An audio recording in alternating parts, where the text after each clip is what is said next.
my dad passed away in 2020. Everything was done through Zoom because he passed the middle of 2020. And so luckily, Tarrant County, which is where we are in, was not as backed up as Dallas County. So my mom's lawyer is a Dallas lawyer. He primarily works in Dallas. He doesn't have a lot of clients outside of Dallas County. And so he was thrilled when he said we only had to wait like 4 weeks to do the probate. And we did it through Zoom. And it was literally because my mother had everything in place, had it all ready to go. She only had to answer the yes, no questions. And it took 10 minutes. It was wonderful. Hi, everyone. I'm Lexie Callies. Do you feel the squeeze of caring for an elderly loved one and school-aged children? Then welcome to the Sandwich Stories. Let's dig in. Hiya. Hi, everybody. This is Lexie Callies with Sandwich Stories. I am here with Candace Sandifer, and she is an estate attorney and planner and probate with the Hauser Law Firm. She's been practicing this form of law for 11 years and as a lawyer for 16 years. That's right. Yeah. All right. Well, thank you so much for coming on. I really do appreciate your time. This I find to be one of the most important topics of discussion, regardless of your age, regardless of your family situation. Having an elderly loved one, when it comes, like the adage says, only thing certain in life is taxes and death. That's all you got. So we're going to talk about both taxes and death and how to keep yourself safe, how to put everything in place so that when the time comes, whether is it expected or not expected, you feel secure. You feel that you don't have one less thing you have to worry about when it comes to your family and your loved ones and estate. So that's why we're here today. So thank you again, Candace. I really appreciate it. Absolutely. I'm really thrilled to be here. I know. So thank you. So when it comes to estate planning, what are your go-to must-have documents for anybody? Sure. Yeah. I think it's really important to think about estate planning as not only what happens after you die, but the things that you need put in place while you're alive and things that could potentially happen while you're living. So estate planning is about what we like to say, sort of like living documents and then documents that become effective after death, or potentially documents that are in place during your lifetime, but the transition of property or assets and all of that doesn't occur until after death. So you can establish all of that now. And the basic documents that everyone should have at a bare minimum is you need a last will and testament. You need a medical power of attorney designation. This is giving someone the ability to make medical decisions on your behalf if you become incapacitated. There is, I think a lot of misconceptions about those documents, just those two, just to get started, but we're going to keep trucking along. The third document I would say is your durable power of attorney. In Texas, that's a statutory form. It has to be done appropriately or it will not be accepted at any financial institutions. You also need to make sure that durable power of attorney has an alternate in the event that you, for example, everybody's like, I'm going to take the women's because I'm a woman. My spouse, my husband, my partner, I want them to be my agent. Well, who else after that? What if you're both in a car accident? What if you're both incapacitated? What if your spouse is unable to get to whatever bank that they need to get to? Having a secondary agent is really critical. Also for your medical power of attorney, secondary agents. It can't just be each other and only one another. I know that's hard, so you're going to have hard conversations, but you also don't have to choose who your husband or your spouse or your partner chose. You can choose someone different in these documents, so that's fine. Then I would say you need a blanket HIPAA waiver that's going to be attached to both of those documents because you can't make decisions without access to information. And so you need to make sure that the people who you want to see your private and personal protected information under the act can see it, but you can't just say, well, that's my daughter, of course they'll have it. That's not true. So you need to have a HIPAA waiver. And then I would say you need an advance directive. So this was in the news, forever ago when I was in law school, 2006, 2007, with Terry Schiavo. And she was the woman who had a medical power of attorney appointing her husband to make decision making, but had never signed what was called a living will. In Texas, we call them advance directives, but it's effectively the same sort of document. Terry fell and suffered a traumatic brain injury. And her parents sued to not allow her husband to take her off of life support because there was no advance directive in play. The background story of that is they thought there was spousal abuse going on, and they thought that her husband was the reason for the injury. Later, it turned out that Terry, unfortunately, was suffering from a mental illness. She also had anorexia and basically collapsed. Hit her head on the way down, but collapsed herself. And so they got engaged in years of litigation. I do remember this on the news, and but I didn't know all the nitty gritty. Yeah. Well, so she was kept alive until the Supreme Court came down and said he was the named agent. He is the person, as her spouse too, at the time, they were married at the time, who can make this final call on decision making. And so it was a lot about right to life issues and stuff as well. But really what it came down to is who did she appoint as her agent to make her medical decisions? And so he was able to, I hate to say the words pull the plug, but finally end life support and finish all that. So advance directive, very big deal. Called different things in different states. And that's a thing that I think anybody who's listening should know too. You're planning, if you live in Texas, but all your planning was done in Missouri, it's time to update your planning. There is no uniform probate system. There's no uniform statutory, like federal system for medical powers of attorney and durable powers of attorney. So it's going to be based on the state and where you live. So if you've moved, time to update. Well, and to all of those who are new Texas residents, this is a reminder to you to do that. No matter where you moved from, we welcome you, and you need to update all your financials. You need to update all your estate planning. Give Candace a call. She's going to call you. She's going to help you out, and you can get it all up to date so that, God forbid, something happened to you unexpectedly, then your family is in good standing and with the state of Texas. Because there might be things that, would it negate something from another state? So that's how does that becomes work? A little more complicated. And I think a lot of questions about does it work here are going to depend on a couple of factors. One, if it was valid in the state at the time that it was executed, and accepted in Texas, then it might work. If it was valid under our laws and your laws too.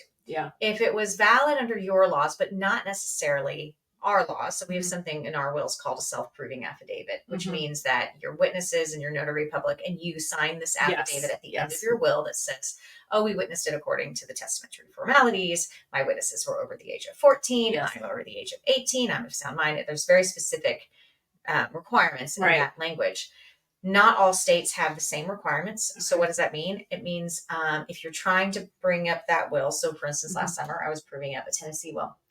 And I had to bring in a witness to that Tennessee will to the court hearing in Texas. So the Tennessee witness had to zoom in. Because we needed to have testimony on the record that the will did actually comply with our statutory formalities. Now it just made our hearing a little bit longer, but of course that became a little bit more of an expensive probate hearing because it's just one extra layer that you have to show.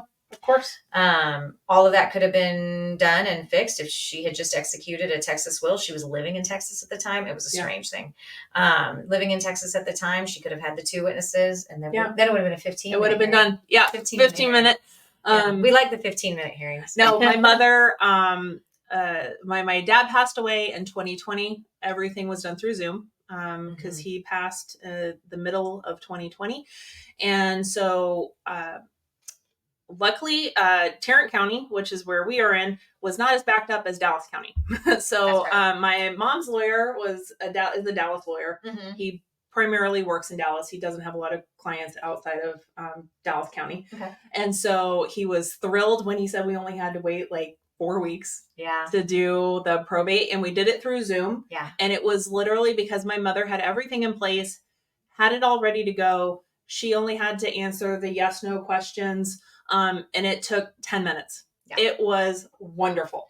And that comes with estate planning, things that you have put in place, well in advance. And living in the right county.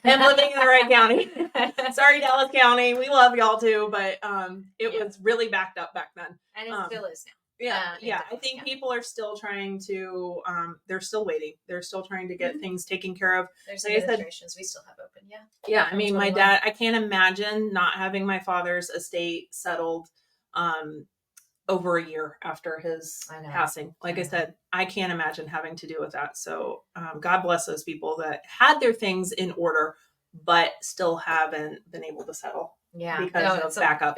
That's a very long process. And I think that's a good sort of transition into, okay, so what is probate? Because, what is probate? Probate is the judicial process by which a will is proved up in accordance with the law, shown as being valid, so that your will supersedes what the statute says. Okay. So if you die without a will, you are subject to something called intestate succession. Right. And the statutes in Texas are very clear. There's pie charts that we all use to kind of look at who gets what, That makes life easy for you. Kind of, I know the fractions are like, I wasn't a math major on purpose. But when you have lots of kids and kids from different marriages with the same father, like it's the whole That's hard. Yeah. That is very hard. And then you have, so that's intestate succession where we're doing fractions and we're calling in what's called an attorney ad litem. And that is an attorney for the estate itself. Okay. So Texas has an interest in preserving the property rights of its citizens, both dead and alive. Yeah. Okay. So if you pass away without a will, the state of Texas says, now I'm going to tell you how your property is going to be divided. Right.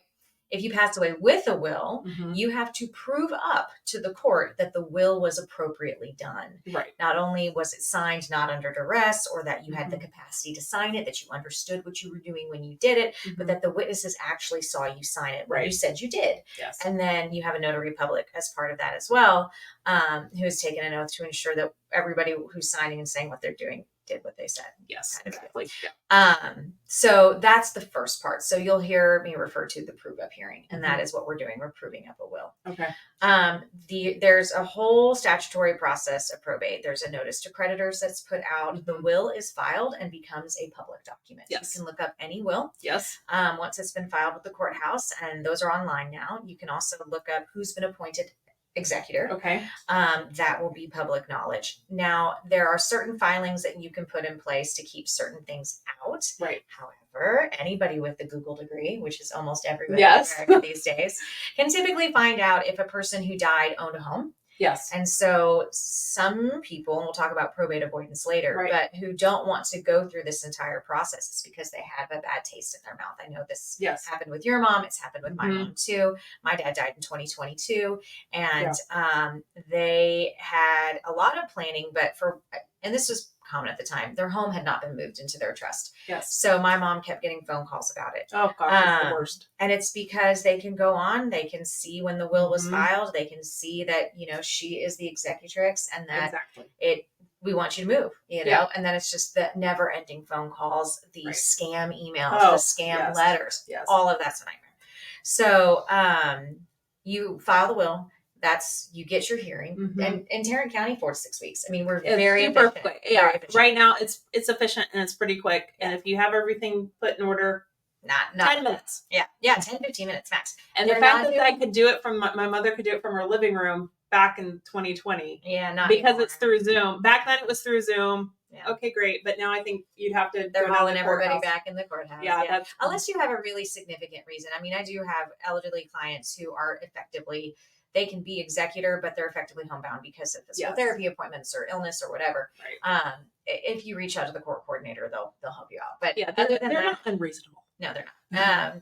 You have the opportunity to go down to the most beautiful courthouse in Fort Worth. It is beautiful. I love that courthouse. Yes, it's gorgeous. So, and we try to make it as the whole process as painless as possible, but there are certain things that, as we tell people as we're moving forward, that there's statutory timelines of notice being posted. Then we have to, after we file that notice to creditors, we have to do, I don't want to get too deep in the weeds, but our job as attorneys is to make sure all the filings are appropriate, using all the facts that you give us, and then making sure you keep all your records straight, and then you will get a final sort of letter from us. Now, in Texas, we don't close probates. It's very, very rare. They're always sort of left open on the off chance, because you could have someone later file a will contest. Yes. You could also have, after acquired property, like that we can find out about later, and we just just get new letters, Yeah. Well, original letters republished. Yeah, exactly. So it's the whole thing. Yeah. But it is a process that a lot of people want to avoid because more often than not, simple probates are my favorite, but more often than not, I get a lot of not simple. Yeah, I'm sure. So we do intestate administration, but we also do a will that might not make it. So then we basically have to say this will did not comply, so it's not a will. Oh no. And so that we get a lot of that with the people downloading things online. Oh yeah. No. And signing it alone in their room thinking that'll work. No. No. Or having one signature, one witness, or a notary stamp but no notary signature, or the stuff we see is I'm sure it's yeah. And so I always say your $99 will is probably my $10,000 probate. So if you want to do planning, please make sure. Yes. I don't want to make $10,000 off of you for probate, especially not when a family member comes in thinking that it's all set. Yes. Yes. Yes. So in that core group of documents, there are documents that we call like living and dead. Right. So the will is going to really be only in effect after you pass away. Of course. But you can't also come to the probate attorney and say, I'm my mom's durable power of attorney, so I'm her executor. Well, not without a will, you're not. No.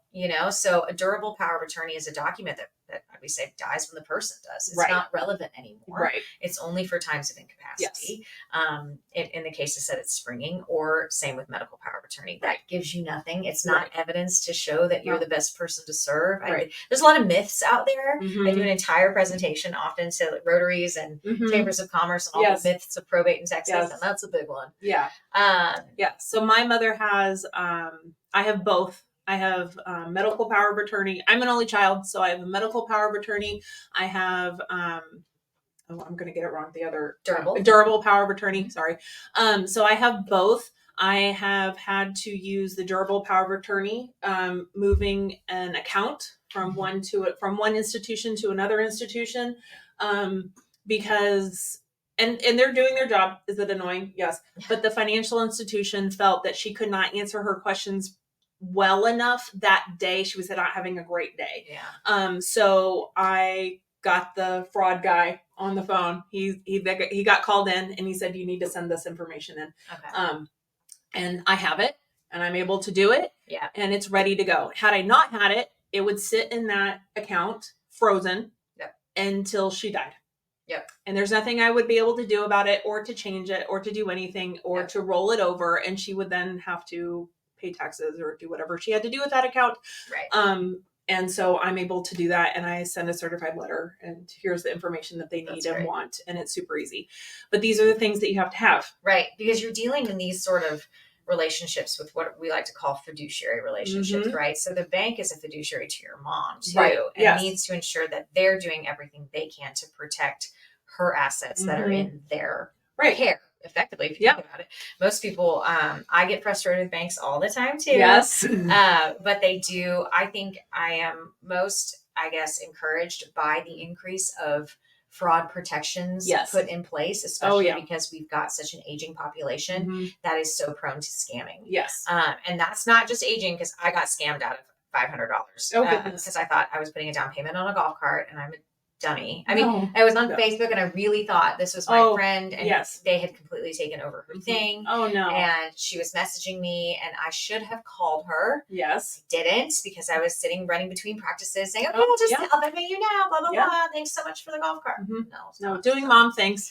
Yeah. Doing all the mom things. And so I was just like, anytime an elderly person, I think, is talking to me and saying, okay, I keep getting these phone calls from this person, I think I have to pay them. We always say, absolutely do not do that. Do not do that. So help your loved ones as much as possible. I've said this in another episode, and I'm going to say it again in this episode, and we will talk about it in a upcoming episode about keeping your loved ones safe from scams, but also the new technology that is out there on phones, or phones that you can buy that can help limit who can contact your loved one.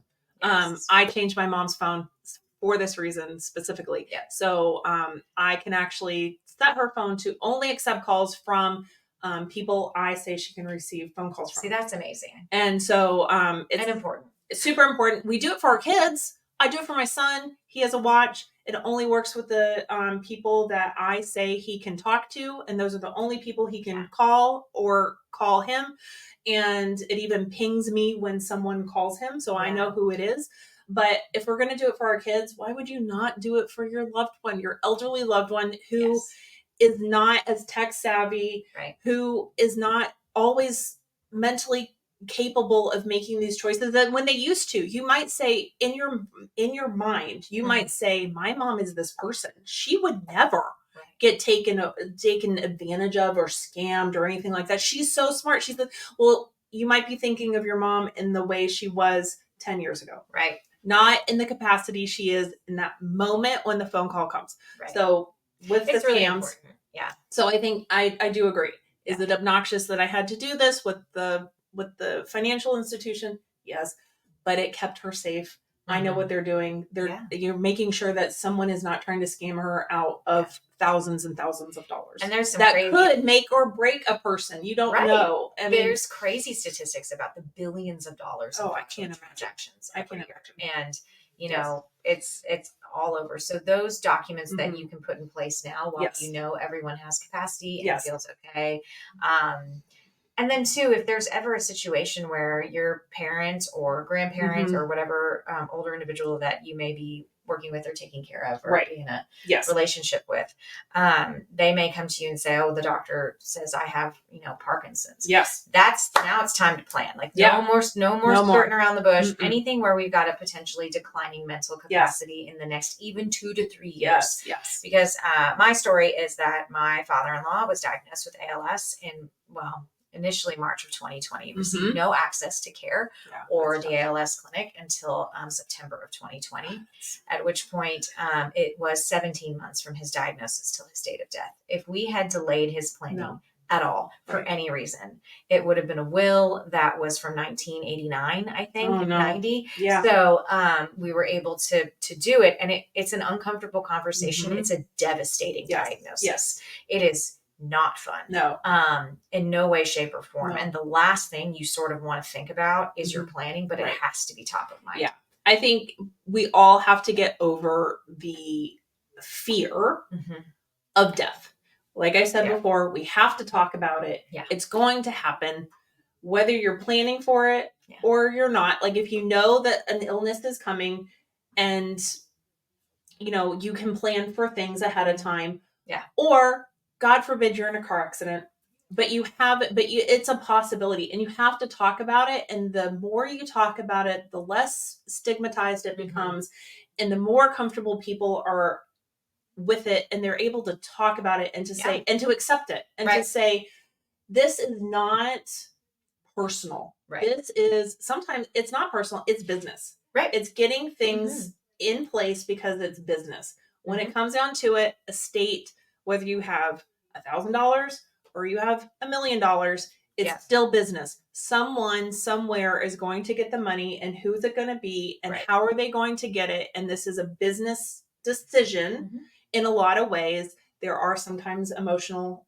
attachments, yes, but really it's a business decision to make sure that everybody is and everything is taken care of. Absolutely. And I think too, even for people who don't have a whole lot of assets, like we do have quite, I do pro bono work as well. And the pro bono just basically means I'm volunteering and drafting for individuals, veterans. Sometimes I work with the veterans clinic. And then, we have a serving our seniors group out here. It's not called that anymore, but no, it is. It's serving our seniors. I think it used to be Mid-Cities Care Corps. It is. But I've helped out like some of their clients as well, because really all they have to their name is their home, for example. Right. And they think, I have nothing else. I am on fixed income. I cannot afford this. Well, there are, you can talk to your Texas Legal Aid, Dallas Legal Aid, Fort Worth Legal Aid. Like there are law school clinics. I did this estate planning clinic when I was in law school too. So don't hesitate to reach out to some state and local resources for planning, especially if you have an elderly parent that does not have a lot of resources. Right.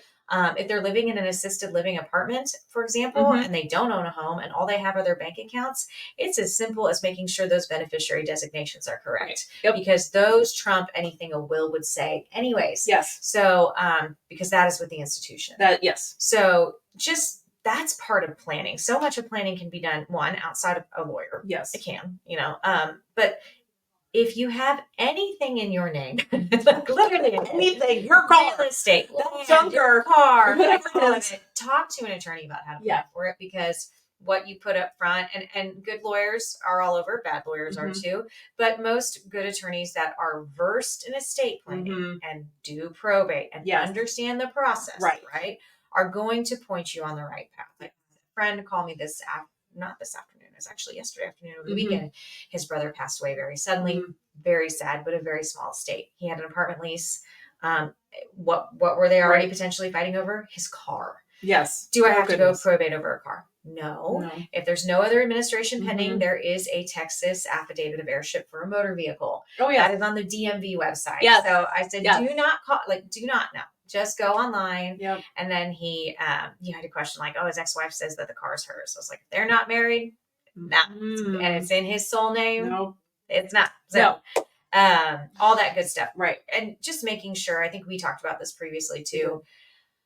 I hear it a lot. Most lawyers think they can write a will. Right. Unless you're doing it full time, you're probably pretty bad at writing a will. Yes. The language that we use in both probate and planning, wills, trusts, all of it. It's archaic.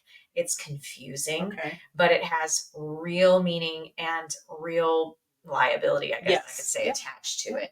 So, people will say, I have to have a trustee of my will. No. No, you have an executor of your will, but that matters. Do you know what I mean? Yes, so exactly. You have to use the right words. You have to use the right, and you have to understand the implications of everything you're doing. Right. And I think, and I'm not here to bash any other attorneys, because I had people ask me all the time, right after I graduated from law school, I actually was in special education law. So I represented the DC public school system. Yeah. I did not write wills. And I had family members all the time ask me, oh, well, you're licensed in DC. Can you just that means all 50 states. I was like, no. And also, can you make sure you do our will? Nope. I won't touch that with a 10-foot pole. No. So, maybe your brother's sister's niece's aunt went to law school, but that doesn't mean she should write your will. Yeah. I mean, it's just the same thing. Just because you're a lawyer and you're going to write, you're not going to go defend somebody in you don't call me if you have a DUI. No, she's not going to defend you in criminal court. No. Don't have that criminal attorney write your will. Yeah. She knows what she's doing. They know what they're doing in their respected fields, and let them stay in their lane. Right? Absolutely. It's I kind of feel it's okay. It's okay. Yeah. And if your brother's sister's cousin is going to get offended, then maybe that's not the lawyer for you anyway. So there's that too. That's true. So when it comes to estates, like we've said, this is sandwich. We've talked about when people pass, but we also, for just like you and me, we have children at home. And what do we need to do when we are planning our own estate when it comes with children, and how often do you change it? Okay. No, this is a great question, because I also hear all the time, I don't own anything. I still have student loan debt. We have a house, but it has a mortgage, so I don't feel like I really own it. We don't even have life insurance policies. I don't need a will. I don't have an estate. Right. But they have 3 minor kids. Yeah. Okay. So, through estate planning, that is also picking out a future guardian for your child in the event that both you and your spouse, or you and their biological other parent, because people get divorced all the time, have passed away. Yes. And then how does that work? Right. If the biological parent that you've divorced has not had their parental rights terminated, your kids are going with dad. Right. Yeah. They just are. Yeah. If their dad is also, you're still together, let's say, happy marriage, but you both die together in that car crash. Right. Who's going to take care of those kids? Exactly. And it's avoiding the pickup to put in a foster care system, which is that is rare. They're going to look for family first. Yes. They will. Yes. But it is a nightmare scenario that has happened to families. Right. And so, you do create effectively a designation of guardian for your children. Yes. I state it in the will, and I do a separate document for it, because I like it everywhere. That is a definite indication of preference that will be honored unless there's something crazy. You know what I mean? You do also want to make sure. So if you've got young kids at home, you need a will that names guardian. Right. Full stop. At the very least. Full stop. Yeah. if you get divorced from those children's other parent, you need a will with a designation of a guardian in the event the other parent is also gone. Oh, yes. I put them in there just in case. You also need to make sure that all of your beneficiary designations, let's say you did have life insurance, if it's still your ex-wife, life insurance is paying your ex-wife. Right. The will doesn't trump that. Nope. So that's why planning is for everyone. It really is. Now, as the kids get older, let's say they're going off to college, it's really important that they have their own living documents, a medical power of attorney, a durable power of attorney, a living will, and a HIPAA waiver. Because on the off chance something happens in college, and my husband's cousin was in the bonfire collapse at Texas A&M. He broke his back, and he had actually switched places with his best friend. So his best friend fell on a lower stack. So he was able to ride the logs down, and his best friend did not make it. He passed away. Oh, it was horrible. So it was a devastating. That was, yes. And they don't even do the bonfire anymore. No, I remember. Yes. But those were all legal adults, and they're now, parents trying to have access to information, or parents trying to, while their kids are in the hospital, pay bills, get into apartments, things like that. That becomes difficult if there's not these documents in place. So go ahead and just get those documents in place right before you send your kids off to college. Everybody's going to the Container Store. Everybody's shopping for dorm gear, but you also can go to most attorneys' offices. I know do a very inexpensive package. Right. We call it the planning package, or the back to school package, or the college package, whatever you want. And it'll have it all in there. And it takes a 10-minute phone call. You want your parents? Great. We talk to the kid. They're an adult. And that's hard to wrap your brain around, because you're thinking, this is my baby going off to college, and my baby will be going off in 4 years. I can't wrap my brain around doing that. But that planning starts at 18. 18 years old is when planning starts. So I always say, I don't want to hear that you don't have an estate, because yes, you do. And secondarily, and even think of your kiddos at 18 going off to college. They have bank accounts. Who's their beneficiary designation? Exactly. Do you want to open up a probate for your 19-year-old who passed away suddenly? No. No one wants to do that. No. Thank you so much for listening to Sandwich Stories. I really hope you learned some new things and enjoyed it. If you did, tell a friend. Tell your mom, tell your sister, tell your dad, tell everybody you know to also listen. Maybe they'll learn some new things, how to help each other out. And find us at Sandwich Stories Podcast. Thanks so much.